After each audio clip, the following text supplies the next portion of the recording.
Hey, welcome into the Big Ten Huddle. We have got a lot going on in the Big Ten to talk about, including a couple of winners here tonight to talk about our teams. Supposed to have Spartan Dog with us, but I messed up and I told Spartan Dog like 10 o'clock instead of 11. Turns out it's like 11:30, so he probably wouldn't have been able to be on anyway. So Burke is back with us. Awesome, Burke. 2 days in a row. How you doing tonight, Burke? I'm doing good, doing good. Usually have my just grade A notes ahead of me, but filling in real quick here late. Let's see what I bring tonight. I'm feeling good because you know what, the Hoosiers won despite just what the Big Ten officials were throwing at them. It was really the Hoosiers versus Penn State and Big Ten officiating. And with my moment here at the top where I get to introduce myself, I'm just gonna take this platform real quick and say Big Ten officials are a travesty. It is a sin against every fan of this conference. And you know what I'm thinking? I genuinely am starting to think that Big Ten basketball officiating is this conference's higher ups attempt to just get all of our focus back on football. They say we need to compete with the SEC. The Big Ten needs to be right up there with those dogs. We cannot have so much investment in this basketball bullshit when we could be raking in all the cash on the football side. So I just think this is an entire psyop against just me and all the rest of the Big Ten basketball lovers out there. Also, it was interesting how just that game was called, and then it's a 1.5 line in Vegas. Like, be ready for the Big Ten 30 for 30 coming down the pike. Yeah, for sure. Philip, now we can talk about the game. Says the officials are bad on both ways in the Indiana Penn State game.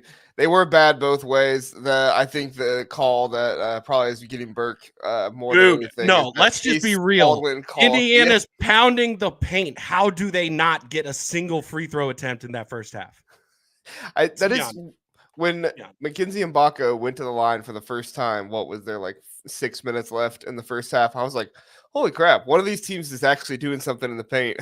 That was the first time I thought about it. So I wasn't even really thinking about it. So I don't have like anything in mind where I'm like, that should have been a foul or something like that. But you're right. I mean, in the beginning there, it's like Mackenzie and Baco, 6 minutes left in the first half. Like that's the first time there's a foul.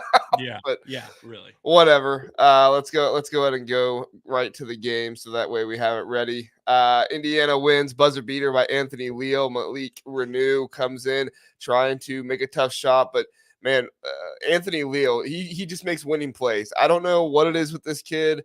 He's a senior, but he is coming back next year, so it's not like this is his last game ever or anything like that. But like this dude, he, like Mike Woodson was saying after the game, he just knows the offense and he has a motor that never quits. And you see that in this kid the entire time he's in there. It's really, really fun to see. And it's really, really fun to see somebody who has such a heart for IU be able to come in and make that play. I mean, Burke, just start there. Like what does he, not just the buzzer, not buzzer beater, but the late shot there at the end, cleaning up the boards for Anthony Leal of all people to hit that shot at the end. What does that feel like as an IU fan? It is so refreshing. This kid just bleeds this program. He loves it to death. I mean, a Bloomington South product. Like he's just a part of this community. And just the way that he's been able to end some of these games, man. Like he isn't scoring the most because he just hasn't lived up to what we all thought initially. But I mean, he doesn't need to. He's honest to God, one of the leaders of this team. And just it's crazy how it came in juxtaposition with just how I do not want to throw. I have to. Xavier Johnson down the line, man. Xavier Johnson was making plays that could have cost Indiana the season right there. Like him taking it's tied with 1 minute left in that game. And like, thank Christ Anthony was able to clean up that. Like we got out of there with the win. So I'm happy. I'm not going to complain too much, but him taking that shot with 1 minute left, 24 seconds left on the shot clock, a 3-point attempt when their tallest guy might be 6'5" on Kaloware. And then, immediately after that, it was on the other end. He, I think, had a foul call or something. And then immediately after that was the no call on his layup attempt. Like it was just so frustrating. Such a frustrating series of plays from Xavier. But then just to follow it up with we expected Xavier to lead this team, but Anthony Leal has just been a program guy. And for him to be able to deliver the win at the end, just it's a beautiful thing, man. Yeah, I mean, at the end of the day, like you see Xavier Johnson, and there are so many frustrating things about him. But like at the end of the day, like he is that guy out there that will give relentless effort no matter what, and sometimes Yeah, much for up better or worse. for like he's out of control sometimes, right? Yeah. But at the end of the day, like I don't think there was anybody in this game that you looked at and you were like, they just don't want it, like No, they wanted it. They wanted yeah, it. It was just lapses in judgment, like that shot selection, and then him. Yeah, just God, man, yeah, it's just so frustrating with him sometimes. But hey, it's tournament time. He's who we're pulling with because Trey Galloway, dude, go entering this game knowing that Trey Galloway wasn't in it. Like vibes were shot for this fan base, but right. just the way they were able to rally around. Xavier's able to provide enough. He is like the backcourt. Commend them for doing enough. Like because Right. that's all we can ask them to do at this point. Yeah, And just yeah. basically get the ball to Khalil Ware and Malik Renew and let Yeah, them other work. than So that, this game was just them not like Robbie Hummel. I lie. He is a fair man usually. This game he was not fair. I'm sorry. He was taking so many shots at the Hoosiers, and you can't just say that it was just them missing layups. Like they were going up against Khalil Ware. Like even if he wasn't blocking the shot, he's affecting every single decision you make. And I mean, just I was so grateful that first half they were spamming Qudus Wahab. Like all day. I and was that loving was that one of the concept. differences. I mean, that It was was one of the differences in the such game. a dumb game plan by the Nittany Lions. Why would you like go to Qudus when Khalil Ware's on him? Yeah, I mean, I got when I look at the game, I honestly don't have many bad things to say about Penn State. I would be critical of Mike Rhodes there with kind of the emphasis they put on going to Wahab. He played 28 minutes, 0 for 8 from the field. He did shoot 4 for 5 from the free throw line, but he fouled out. So I mean, at the end of the day, like yes, he had 9 rebounds, he had 4 points. That's good, but you know, I didn't see the point in continually going to Wahab over and over again, giving him eight shots in this game. I just didn't see the point of it. Now, on the other hand, they didn't really have an option because as good as Ace Baldwin was, he was 3 for 15 from the field and went over 7 from 3-point line. So like at the end of the day, like if Ace Baldwin's not hitting from out there, you got to do something. Puff Johnson 4 for 11. Zach Hicks was 3 for 7 from behind the arc, so he was probably their best shooter. DeMarco Dunn was 1 for 2. Oh, I apologize. Nick Kern Jr. He was their best shooter, but he fouled out. So and he had 3 turnovers. So one of those things.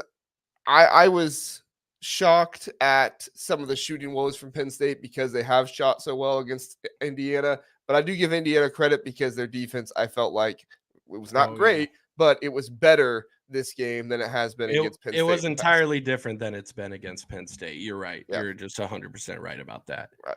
And like I said, it wasn't the best thing in the world, but it was still good enough to alter enough shots to make them uncomfortable. So yeah, and you had brought him up, Nick Kerr, that dude.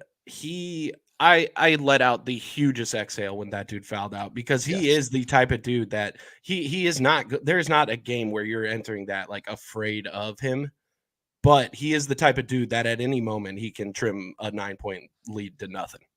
Yeah. Like. So I was very relieved to see him go. But I mean, as far as Mike Rhodes go, like there wasn't anybody that I felt like deserved more playing time. Like I felt like Zach Hicks was one of the best players on the court that whole game, and he got 30 plus minutes. So like, I can be a little critical of Mike Rhodes going to Wahab as much as he did, but at the end of the day, like I felt like he played good lineups. I felt like he had the right guys in. Just at a certain point, like shots weren't falling for Penn State, and I mean, you can't fault guys sometimes for that. Like just sometimes not your night. Sometimes you're just not shooting, and it is what it is. But no, Mike Rhodes coaches the hell out of these guys, and he's gonna do something at Penn State if he doesn't leap to the next job. Right, and that's what we were saying at the end of the Michigan game is like Mike Rhodes is going to be really, really good for Penn State. Like you went from Micah Shrewsbury, one of the most promising head coaches in Penn State history, to what a Mike come Rhodes, up with that guy. Another very promising head coach for them. So if they can hold on to them, that's huge. Let's get to a few chat items here. Burke. Dave, thanks for the 5. If you're Tom Izzo and you be a lot, I try not to say that on stream, but if you be a lot, you can will the officials to help you win. I mean, he's not wrong, right? Like, if you complain enough and you do it in such a way that you're not going to torment the officials, I guess, like, dude, you're gonna then start getting calls, right? Xavier Johnson should have translated to far more conference wins. Hey, Coleman Hawkins. I don't stand with that. Well, but I think it's different as a coach than a player, though, right? Yeah, facts. Because I think as a player, like, you get in your own mind. Yeah. You know, like when I played basketball, which is not as much anymore, but when I used to play basketball more, whenever I would get into it with the refs, that's when I would start playing worse because it would get into my head.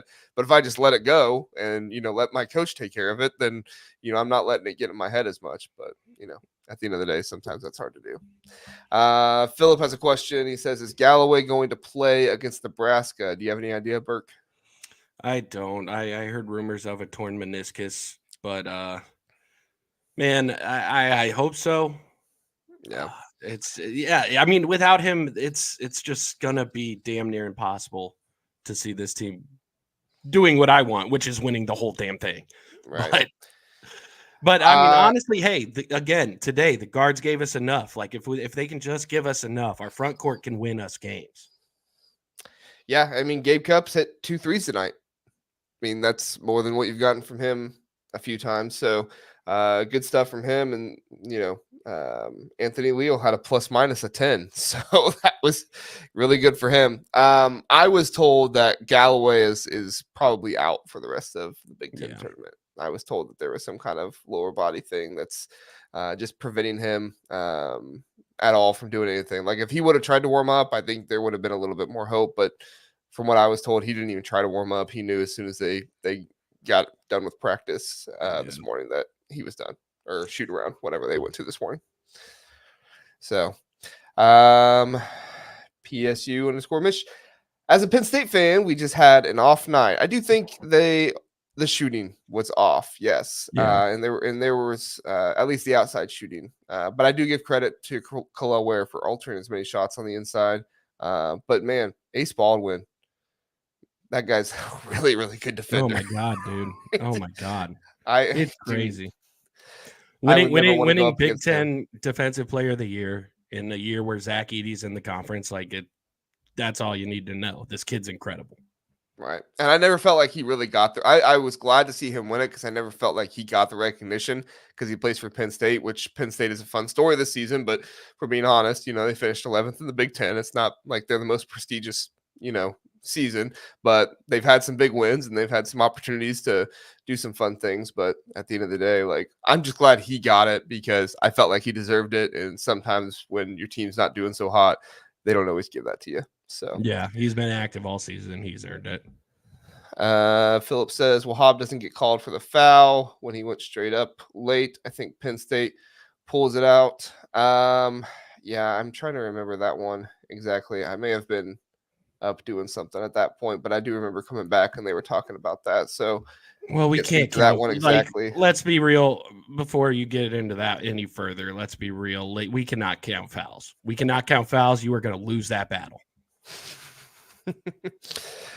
Oh man, Dave, what's Ohio State's chances to make the tournament? Because Iowa bubble just popped. Yes, we'll probably talk about this more when we get to Ohio State. I think Ohio State needs to beat Illinois to get in the tournament. I think if they do that, they're in. But few different things happening around, like Wake Forest lost. So I think that helps Ohio State. But at the end of the day, if Ohio State really wants to control their own destiny, they just need to beat Illinois tomorrow. And we'll see. All right. Any more thoughts on this game? Yeah, I have a few here. Sure. Go ahead. Let's just. I wanted to give a shout out to Peyton Sparks the way he came out of that, ending the first half. What did he play? 1 minute. Yeah. But it was just so funny to see him on the and one, just hustling down the court. I loved it on the front end of the and one. Immediately after that, you know what? I'm just like, it's classic Peyton. Because that happens, and then he's able to draw the offensive charge on the other end. I wanted to give Peyton a shine for, making up for it in that regard. And then, just absolute monster night from our big men. But yeah, credit to Penn State. They shot the hell out of the ball last night, and tired, whatever it is. They definitely weren't themselves, because like I've seen them at themselves, and they absolutely have eviscerated the Hoosiers. So and they played yesterday too. So yeah. At a certain point, you run out. So playing 2 nights in a row like that, just hard to keep up with it. So, got a super chat here really fast before we at the end of the show. Give me your top 4 in, top 4 out. All right, I will star that one, Dave, and we will do that at the end of the show. If I don't remember, please remind me. All right, Minnesota 67, Michigan State 77. Michigan State takes care of business. AJ Hoggard did not have the best first half in the world. However, he comes out in the second half, and really all of Michigan State's guards in the second half played better. The fun thing about this game, looking at the plus minus, only one player had a minus for Michigan State. That was Mady Sissoko, who played 1 minute and was -3. Everybody else was on the plus side for them. Unfortunately for the Gophers, just not a great day for them. They played really well at the start of the game, but eventually Michigan State took over. Their backcourt was playing much better throughout the game. In the second half, they kind of just ended it with them, and they weren't able to do much more. What were your thoughts on this one, Burke? Michigan State. I wanted to read a headline. From the Detroit Free Press. It says Michigan State gets key win for NCAA tournament resume by surviving Minnesota 77-67. Is Minnesota this juggernaut? Why is Minnesota like just built up as a juggernaut for Michigan State, dude? I cannot objectively recap a Michigan State game with you right now. I can't. I mean, their vets were dominant. Their veteran core, absolutely dominant. Xavier Booker, 15 minutes. I'm always on Booker watch here in Indiana, just because I'm like, hey, Izzo keeps saying he's getting more minutes. He ain't getting more minutes. 15 minutes, 6 points. Michigan State's going to go as far as Tyson Walker's able to make every single shot that dude takes. So, yeah, I no real thoughts on it other than that.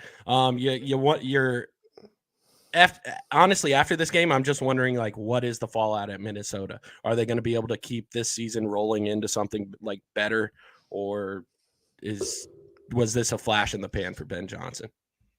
I was happy to see Minnesota compete with all the rumors going around. We talked about it last episode of, Dawson Garcia possibly leaving and the chaos behind the scenes, things like that. I was happy to see them come out and compete as hard as they did. And I felt like they competed the whole game. I don't feel like there was at any point a huge drop off that, where they gave up or anything like that. But I mean, at the end of the day, like, Minnesota got to make your free throws in this one, 11 for 19 from the line, turnovers, and you got to rebound better, especially against Michigan State. Michigan State does not have the best front court in the world. Now, I do think they got some good minutes out of Xavier Booker, but Mady Sissoko only played 1 minute, and that's for a reason. PSU says Mady Sissoko is a huge bust. Yes, exactly. And I think a huge part of this game was that Tom Izzo finally found out, like, my team is not better with Mady Sissoko on the court. It's insane. It's insane. It's just dawned upon him. Yeah.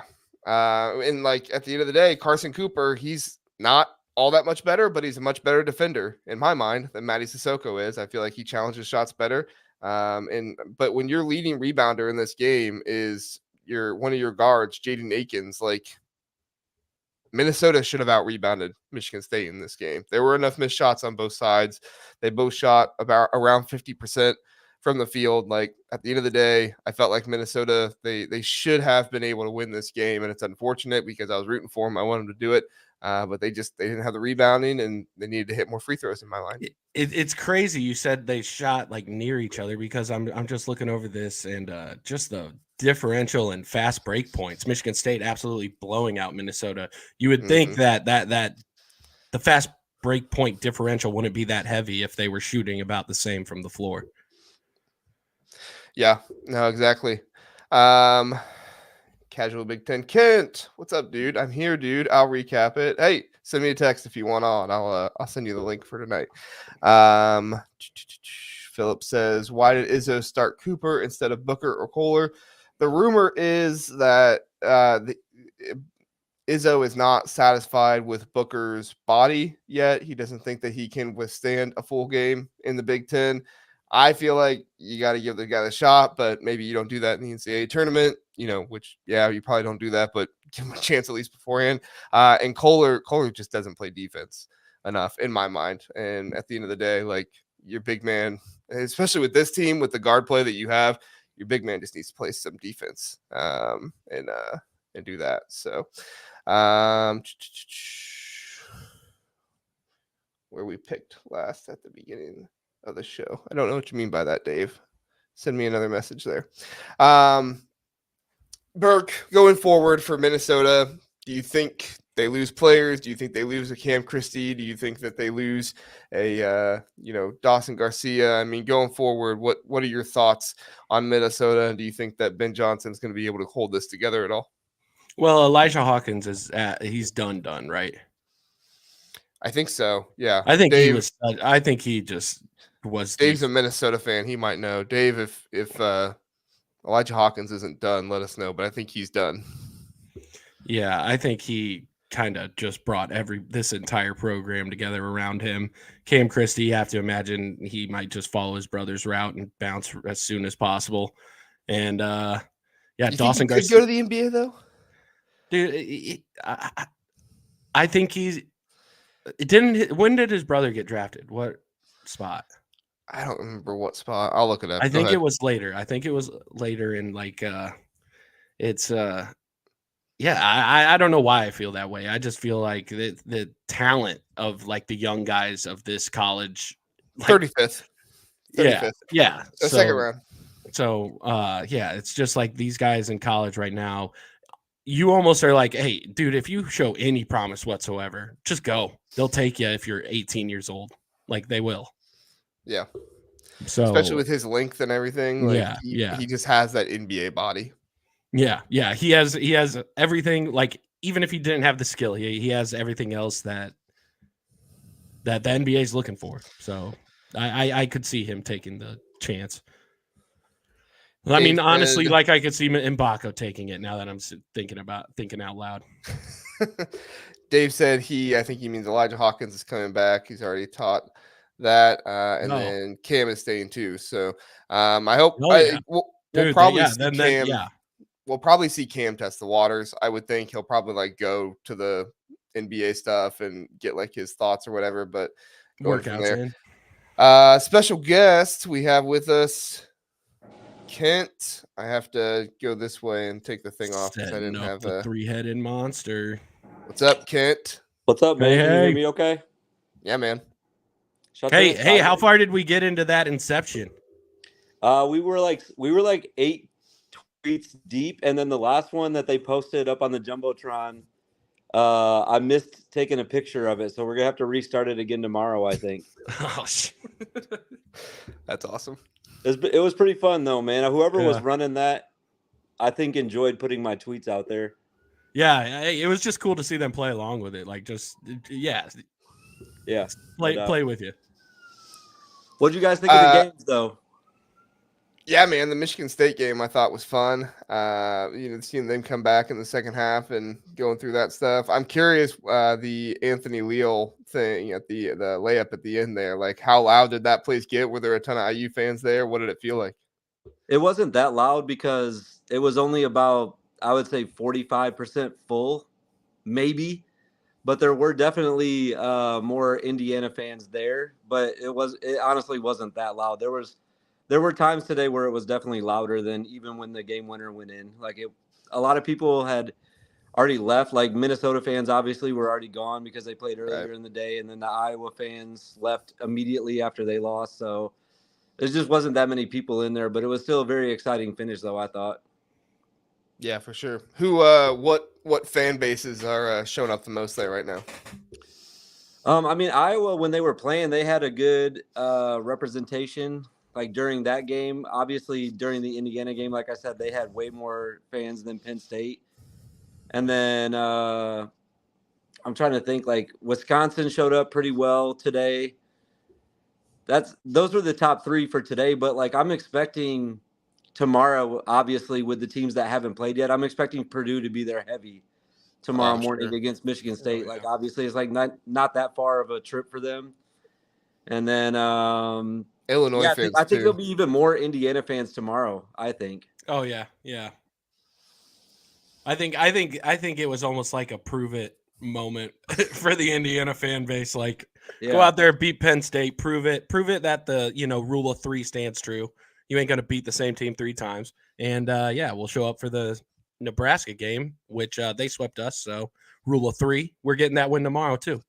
I said it last week, JR. You have me on record. I said Indiana's gonna win that game tomorrow. I love it. I love it. I'm with you guys.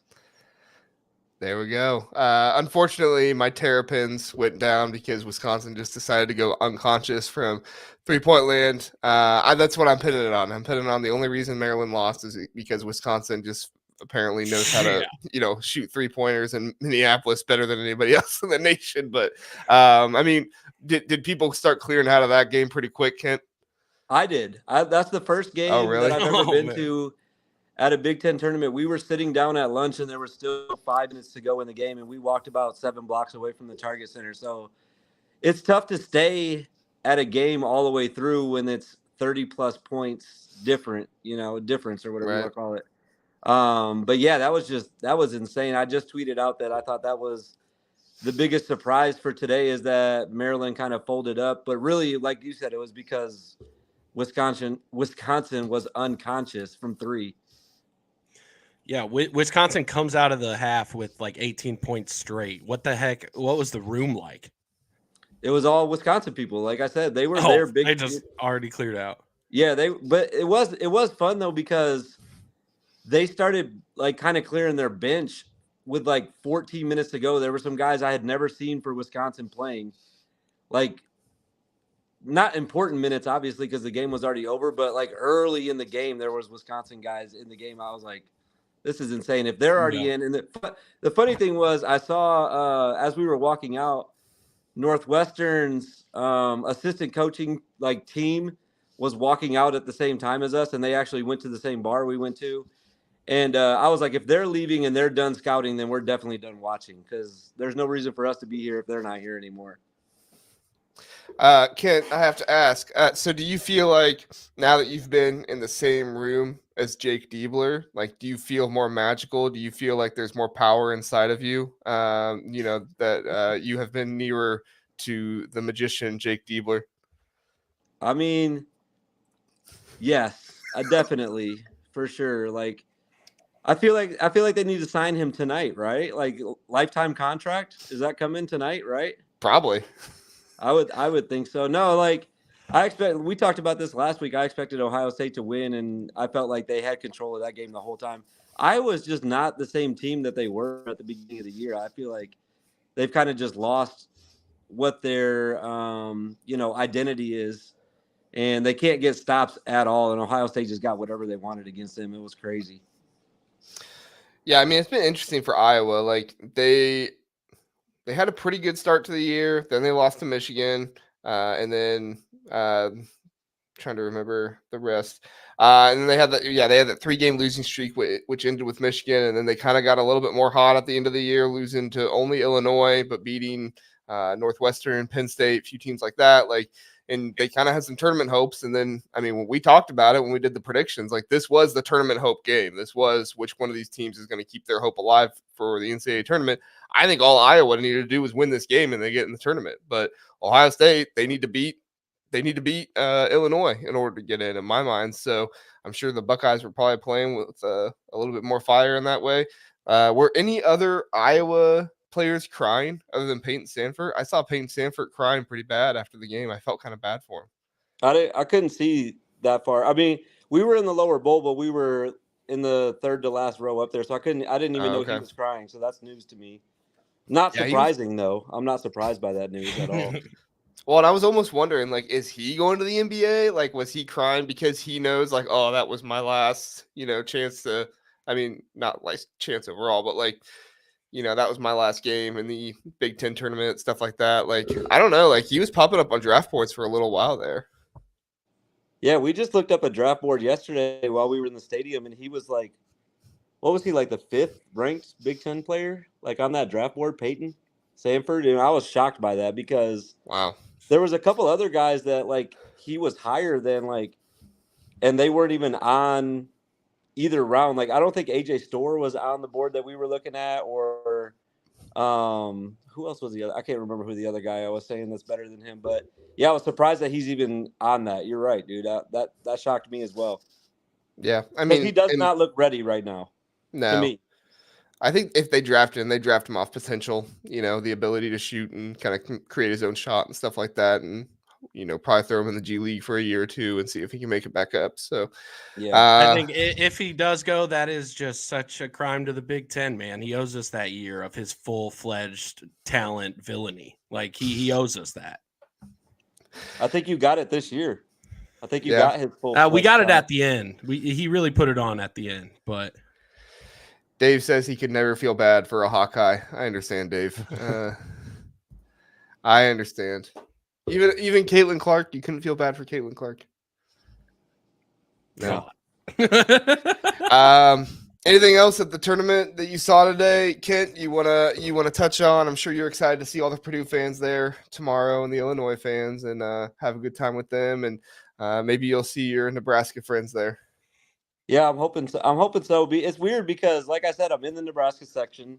Talked about that a lot, but like, have not seen a single Nebraska fan in that section the first 2 days that we've been there. It's been like Wednesday nights always like open seating, so we were sitting in like the 4th row yesterday. It was pretty great seats for those games that aren't great on Wednesday night. But even today, though, I didn't really see a heavy contingent of Huskers fans as I was expecting to be in my section. So we'll see if they show up tomorrow. They need to, because like I said, I know Indiana will be there, and I think Indiana's going to win. Like I've said now.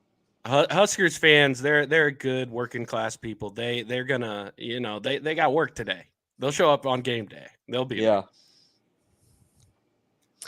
Yep. I'm excited for tomorrow. I think tomorrow's going to be a day where we get a lot more of those good games. We got a good game at the end with Penn State and Indiana, and I think we might get a few more of those tomorrow. So yeah, should be a good time. Yeah, you got a close game. Yeah. Yep. All right, Kent, you want to stay on as we recap games, or are you gonna get out of here? No, I'm gonna go take some shots, man, and gamble some more with my buddies here. All right, some fun. Wish me luck. Yeah, good luck. Yeah, hey, best of luck. Hey, I'll check in with you guys tomorrow, though. Good luck. Good luck to your whole school tomorrow, Burke. Yeah, thank you. We're gonna need every bit of it with just how Nebraska just as a program seems like that whole fan base, everything's just going their way. And you too, JR, as well. Good luck to you as well tomorrow. Thank you, Kent. Good luck to you. I hope you guys both win. I hope you win. Thank you. A lot of money. I will. We'll see you guys. See ya. All right. Yeah, that was a nice little check-in. Yeah, I love hearing about the tournament from Kent. So yeah, let's talk some Ohio State hoops. My favorite subject, obviously. Yeah, Jake Diebler keeps the magic going. Ohio State wins 90-78. I love Jake Diebler. I'm not afraid to say it. He is just very, very good and wholesome. And I don't know if I will ever love another Ohio State coach more than I love Jake Diebler. At the end of the day, Iowa, their tournament hopes are crushed. They are dashed. I feel somewhat bad. At the same time, I don't feel bad because Ohio State crushed them. But your thoughts on the game, Burke? My thoughts are you guys are very close to a lose-lose, like potentially win scenario with Jake Diebler. Like it's because if you guys do offer him the job, he'll take it, of course, and you'll be married to him with however long. And if it goes wrong, then it goes wrong. But if you guys let him walk, every single coach after this will be like, man, we let Jake Diebler walk if that coach doesn't succeed. And, yeah, I mean, he just has these Buckeyes playing. I said last game they were playing to the sum of their parts. They are playing beyond the sum of their parts. Like they're firing on all cylinders and just 11, like shooting 11 for 20 from 3. Incredible. Yeah. we always knew this team had the 3-point shooting, but for whatever reason, they didn't have the cohesion, the unified just fight, the unified just I don't know, like it's getting late. The unified vision for what they wanted to do, and yeah, he's found a way to really get through to these guys, and the guys are playing better for it. Well, and I think it always starts at the top. And for me, like when I watch this team now versus the Chris Holtmann teams, like I feel like in the out of conference, Chris Holtmann was looser and he was not as tight. And he was, kind of playing with house money, saying, I know I have the best players on this court, and so we're gonna ride with them. They were able to take down Alabama. They were able to take down Duke when they were number one a couple years ago. Like, so they can play up in these big games. But at the end of the day, like when you get into the Big Ten, Chris Holtmann, I mean, he wasn't able to coach the guys. And I think that Jake Diebler is just playing looser and trusting all of his guys. I mean, he continues to play like multiple guys a game that when it weren't playing under Chris Holtmann. I think 1, 2, 3, 4, 5, 6, 7, 8, 9, 10. This is the NCAA tournament. He played 10 guys this game. Like, yeah. Normally your rotation is shortened down to like 7 or 8, sometimes even 6 for some teams. Like Penn State was rolling 5.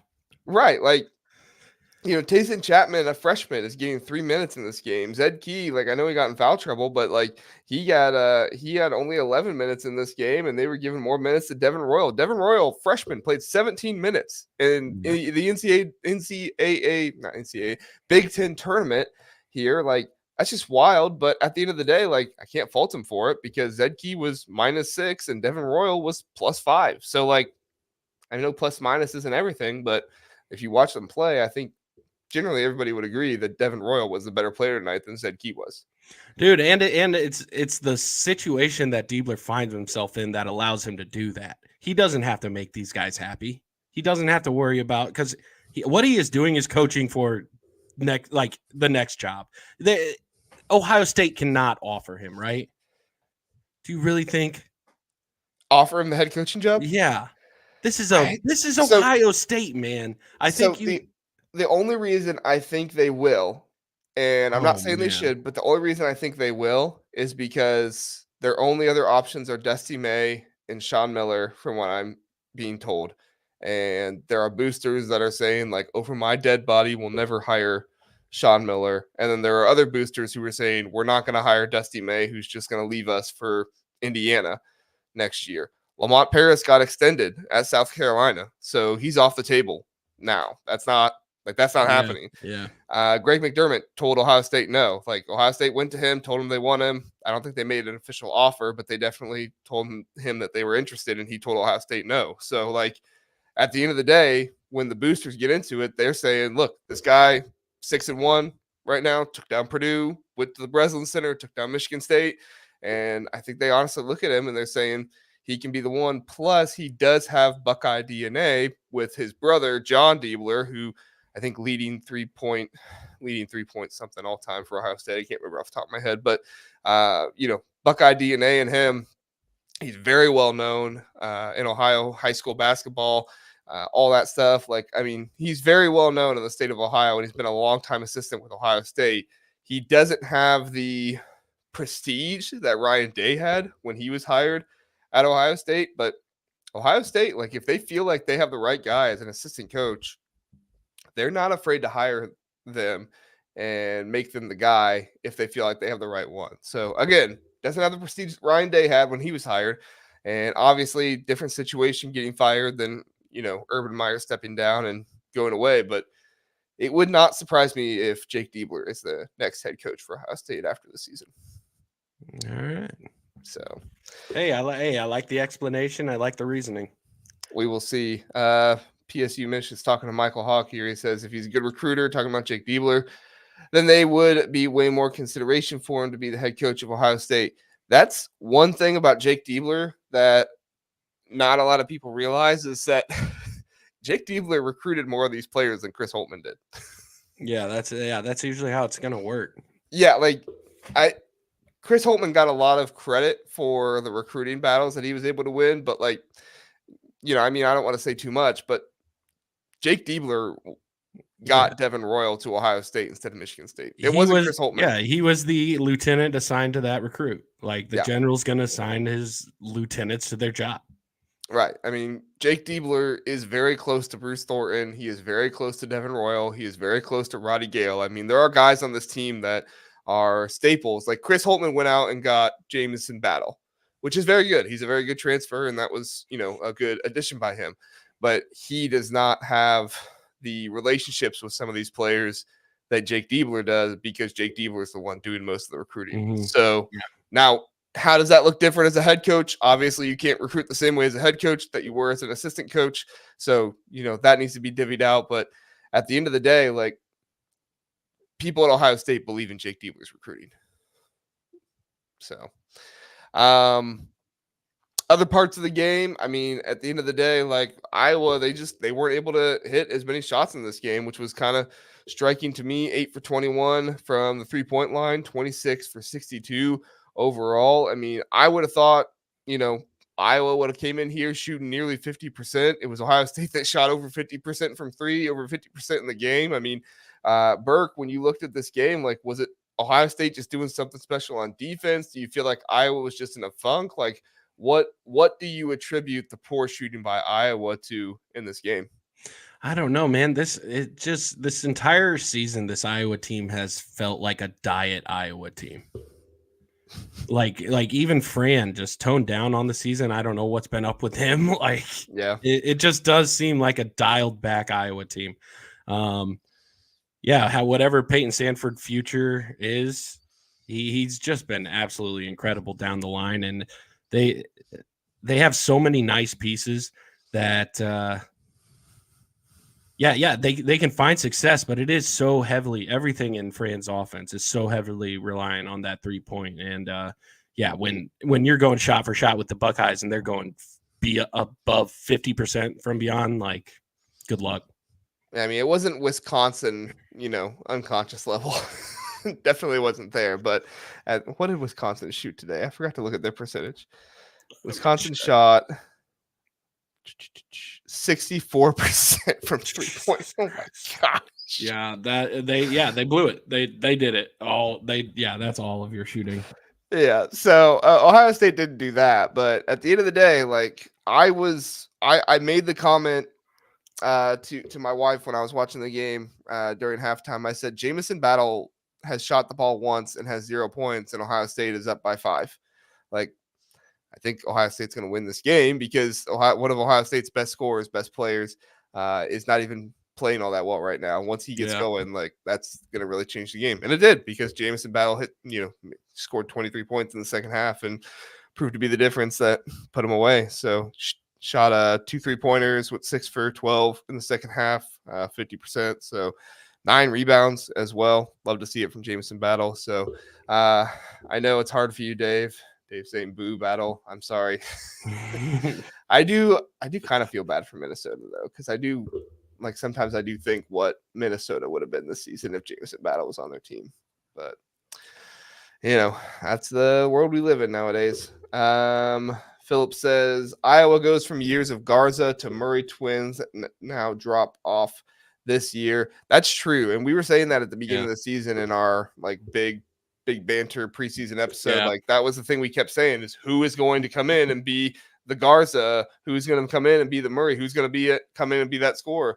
I thought it was either Peyton Sandford or Patrick McCaffrey, and Patrick McCaffrey hasn't been anywhere near that this season. And while Peyton Sandford has been that at times, like, he's more of a shooter than those guys were, and that can be kind of streaky and tough for them to deal with. So tough for Iowa this season, but I think they'll bounce back. They have a lot of good young talent. So any final thoughts on this game, Burke?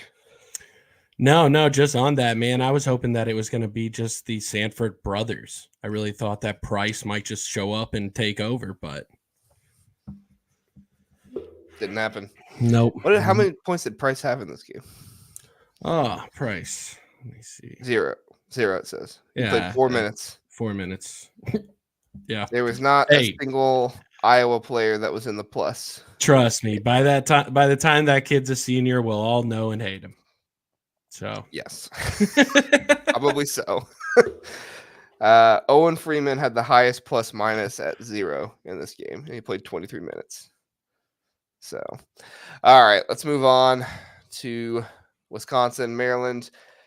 Wisconsin wins 87-56. I don't even know where to begin with breaking this game down other than Wisconsin was unconscious, shot 64% from 3, 16 of 25. That's the second most three-pointers ever made in a Big Ten tournament game. Just, I felt like Maryland was doing everything they could, but at a certain point, like they looked gassed, they looked exhausted, and they just looked like it doesn't matter if we have a hand in their face or not.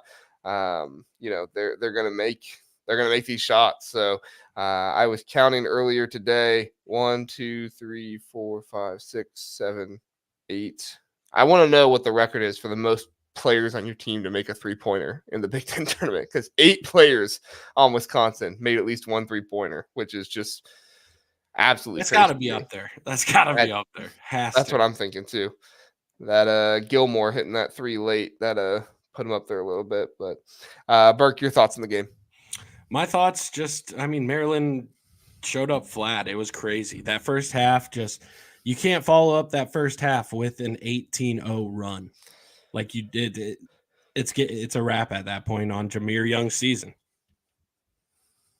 Yeah. Sorry, I'm not bringing no. I was looking for the numbers of Jameer Young because I was going to comment on him too. Yeah, 18 points in this game, but he didn't have the game that he had last night. Like, even though he's only scored 11 points last night, he at least had 8 rebounds, 7 assists. And it was the assists, the quality of them. He had his fingerprints all over that game. Right. It was nice. Deshaun Harris-Smith, he scored 16 points, but at the end of the day, how much credence do you really give to a 16-point game when you lost by, quick math, 31 points? Yeah. Yeah. You're going against their third stringer at that point. Yeah. Yeah. So, it was just, once they got down, it really felt like there was nothing they could do to come back. What do you think of Julian Reese? He got kind of chippy at the end of the game with a few different players on the picks and stuff like that. I know probably not everybody watched the end of the game, but seems like it might be in the blood. A little chippy with that fam.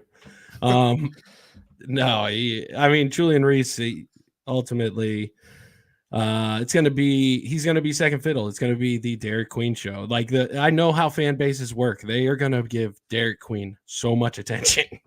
Yeah. Julian Reese is old news now, man. And unless he is going to just make a freak jump to something that he just hasn't been this season, it's Derek Queen's show, whether Derek Queen's ready for it or not. Yeah, and that's just how fan bases go, especially a fan base like Maryland that had so many high expectations for this season, and they were kind of dashed. It's going to be Derek Queen all the way. New puppies are awesome. Right. Man. I don't know what will happen with Julian Reese. I don't know if he'll transfer. I kind of hope that he doesn't, because I'd love to see a Derek Queen and Julian Reese together on the court. I think that would be fun to see. But at the end of the day, I don't know if we'll see what happens. Let's switch over to Wisconsin really fast, Burke. Wisconsin going forward. Yes, wonderful shooting here tonight. I don't think that they will replicate this next game against Northwestern. However, Ken Palm does have can't Wisconsin. Be possible, right? No, if it does happen, that's going to be legendary that they would shoot that well 2 games in a row. They do. Ken Palm does have Wisconsin favored 72-69 over Northwestern next game. I'm wondering if that has to do with injuries at all, but we'll see how many guys. We know Ty Berry is out. Ryan Legberg was kind of struggling with some stuff at the end, so I'm sure he'll play, but is he 100%, that kind of stuff. And then at the end of the day, Boo Booey, how much is he able to handle in this tournament to put the team on his back? Kind of crazy that they're a 4 seed, but this is the way the Big Ten turned out this year. Who do you have in the next game, Wisconsin and Northwestern, Bert? Oh, Boo Booey makes the opposition go boo hooey. That's what he does, man. It's tournament time. This is when guys like Boo Booey are gonna get their run, get their shine, and I'm expecting him to get the best of this Badger side. They had to have just spent every ounce of shooting they had. Yeah,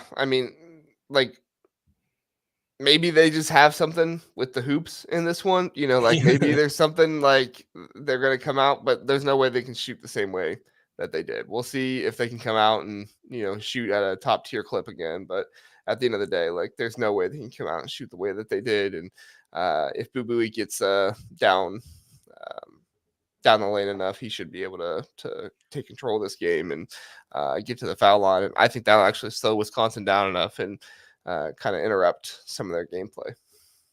Yeah. I think Wildcats all the way in that one. Yeah. I think it depends on shooting. I think Northwestern. I dare say, even after the game Wisconsin just had, Northwestern I think has better shooters than Wisconsin. Dude, that Wisconsin conversion rate is so high that I'm genuinely like, you would check the ball a la Deflategate if you didn't know for a fact that Maryland had to play with the same ball. Right. Like it's crazy. It's crazy. We'll see what happens. Philip says Northwestern going to drag the pace down to a few possessions as possible. Yep. Yeah. That's what I was thinking too, that I said that to somebody earlier today, but yes, Phil, I'm glad you pointed that out. If they drag the pace down, Wisconsin won't be able to play at a high enough pace, and I think that'll really interrupt their offense and make it hard on them. So, all right, Burke, got one more game to talk about here, and then Dave, I am remembering your question at the end. Yeah. But yeah, so we have Michigan State, Purdue. Michigan State looks like a better team after the way they ended the season, the way they played against Minnesota. Purdue, we all know how good they are. Zach Edey, Braden Smith, Lance Jones, all those guys. So this is going to be a very interesting game. I do think that Purdue wins. I really don't have many doubts in that way, but I do think that if Michigan State, Carson Cooper is able to do some things. And I mean, they have enough big bodies that they should be able to throw bodies at Zach Edey and wear him down. But at the end of the day, like Zach Edey is Zach Edey. And even if you wear him down, Zach Edey is still better than everybody else on the floor. So I think Purdue probably takes this one. But what are your thoughts, Burke? Yeah, I mean, I think it's Purdue all the way. Honestly, Michigan State going on their second. Playing Purdue the day after you've already played a game has to just be one of the most dismal outlooks a basketball player could have. And I mean, Purdue's a wagon right now, man. They're it's no joke. And Michigan State is. I am personally just sour on them, but. Yeah, hey, who knows? Maybe the computers are right and Michigan State comes out and wins because the computers would be right. I don't know. Well, I mean, the computers, sure, they have Michigan State with a high defense, but even after last night, like their defense got worse compared to other defenses in KenPom. So I don't know. They're still high up there. For me, it all just kind of hinges on the back of AJ Hoggard. Like when AJ Hoggard plays well, this Michigan State team can beat a lot of teams out there. And if you get a combination of AJ Hoggard playing well and Zach Edey really struggling, and Braden Smith turning the ball over, or Fletcher Lure, it doesn't have to be Braden Smith, but one of those guards turning the ball over too much, then you can see an upset of Wisconsin beating Purdue. But at the end of the day, it's not likely. It's with Purdue, for Michigan State to win, so many things have to go wrong for Purdue. For Purdue to win, no, I mean, it's just Michigan State playing Michigan State basketball we need to shoot the ball. We have zero presence on the front court. We have zero production from them. And like nothing really has to go wrong compared to the rest of the season for Michigan State, for Purdue to get this win. So I just don't see how Purdue's dropping this one. Yeah. Sorry, I was thinking there for a minute. No, I mean, at the end of the day, it's like late. Purdue. Yeah, I know, right? It's nearly 12:30. And we're on Eastern time. Some of these other people are on Central time and stuff. But we appreciate you, Central time people. Your clocks are not as late as ours. But yeah, no, Braden Smith, like he has to be the focal point at the end of the day. Like when Braden Smith is passing well and not turning the ball over, that's when this Purdue team is unbeatable. And for Michigan State, like Jaden Akins, Tyson Walker, AJ Hoggard, they all have to, because Purdue's going to switch it out, or Purdue's going to throw in enough ball screens that they're going to have to switch and they're going to get different guys on Braden Smith, but all those guys, they're going to have to play the ball screens well enough. And they have to take away that mid-range jumper that Braden Smith gets to, because if they don't, then, they're going to play too high up on him. He's going to dish it to Zach Edey. And at the end of the day, like that's the magic. That's what Purdue is able to do to take down so many teams. So, all right. I don't have many more thoughts on that unless you do, Burke. Any more thoughts? No, man, I just genuinely think Purdue, if they want to be serious about this month, if they want to be serious, they just need to mount up and destroy the Spartans that game. Yeah, I agree. All right. Dave said at the end, give me your top 4 in, your top 4 out. So kind of depends on what happened. Let me look up the A10. Yeah, what happened with that's them, so much going into this right now. Like I had thoughts, and then the top 4 of the A10 just decided to implode today. Richmond, UMass, Dayton, and Loyola Chicago all lost, which it's like, what are you guys doing? Well, yeah, who just stole a bid today? One of those 4 teams just stole a bid. Yeah. ECU, St. Joe's, Stony Brook, and DeQuan. So who's second in those conferences? Because I think a few of those guys might get in. Who's second in the A10? Yeah. The A10, Richmond is first, Loyola Chicago second, Dayton third, UMass fourth. But I don't think Richmond gets in unless they get an auto bid though. Because the A10 is a respected conference, but still, it's not like they're 27-5, they're 22-9. So I don't think they get in. I think Richmond's out. I think not the only, but one of the major, not group of 5. What is it? Mid-major teams out there that's going to make it is Indiana State. They're probably one of my last 4 in. Them, I think Texas A&M is in. Did Virginia win tonight? They were another one I was thinking of. Ugh. Yes, Virginia won. I think Virginia probably gets in. People view Tony Bennett very highly. I could see them looking at them and putting them in.